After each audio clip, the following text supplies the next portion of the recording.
আজকে মনের মতো সকালের জলখাবারটা তৈরি হয়েছিল, তাই তোমাদের সঙ্গে একটু শেয়ার করছি।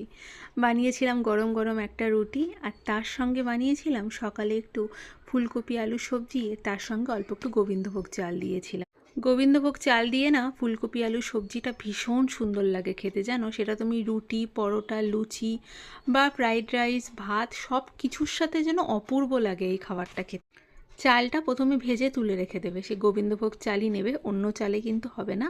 যেহেতু গোবিন্দভোগ চালে সুন্দর একটা গন্ধ থাকে, সেটার জন্য চালটাকে ভালো মতন ভেজে রেখে দিয়ে যেরকম ফুলকপি আলু আমরা তৈরি করি, সে আদা জিরা টমেটো লঙ্কা বাটা দিয়ে গোটা তৈরি করে গোবিন্দভোগ চালটা দিয়ে পরিমাণ মতো জল দিয়ে, জলটা মাখা মাখা হলে ঘি গরম মশলা চিনি দিয়ে নামিয়ে দেবে। যেহেতু এই সুন্দর সবজিটা ছিল, তাই আজকে রুটিটাই বানালাম। না হলে সকালের জলখাবারে আমি খুব একটা রুটি খাই, যদি একটু পছন্দের সবজি থাকে তাহলেই আমি রুটিটা খাই। না হলে কোনো কোনো দিন যদি ইচ্ছে করে তাহলে রুটির মধ্যে একটু ঘি আর চিনি মাখিয়ে খাই, আর না হলে চায়ের সঙ্গে ডুবিয়ে নিয়ে রুটি খাই।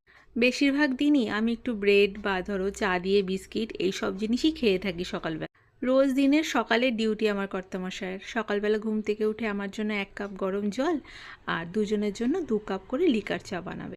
আমি যেহেতু দুধ চা ভীষণ পছন্দ করি, সারা দিনে ওই সকালে একবারই কিন্তু আমি লিকার চা খাই। তার বাইরে যতবার আমি চা খাবো আমি কিন্তু দুধ চাই পছন্দ করি। অন্যদিকে তো রুটিটা কমপ্লিট হয়ে গেছে, আর এদিকে চাটাও হয়ে গেছে কমপ্লিট। ছাঁকনির মধ্যে যতটুকুনি চা ছিল গোটাটা ছেঁকে নিয়ে এবার বসবো আয়েশ করে খেতে। সকালের এই টাইমটা আমি একদম শান্তি মতো আধ ঘন্টা ধরে বসে নিয়ে খাবার খাই, আর তার সাথে মায়ের সাথে ফোনে কথা বলি।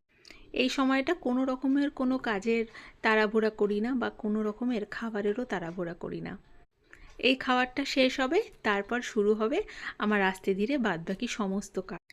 কালকে যেহেতু পূর্ণিমা ছিল, তাই লক্ষ্মী ঠাকুরকে সামান্য করে একটু পুজো দিয়েছিলাম আমি আমার মতো। তাই সেখানকার পুজোরই একটা মিষ্টি নিয়েছি, তার সাথে ফুলকপি আলুর তরকারি, 1 কাপ চা, আর তার সাথে গরম গরম রুটি। একদম মনের মতো জলখাবার এটা আমার। মায়ের সাথে ফোনে কথা হয়ে গেছে, এবার আস্তে আস্তে চা খাওয়ার পালা।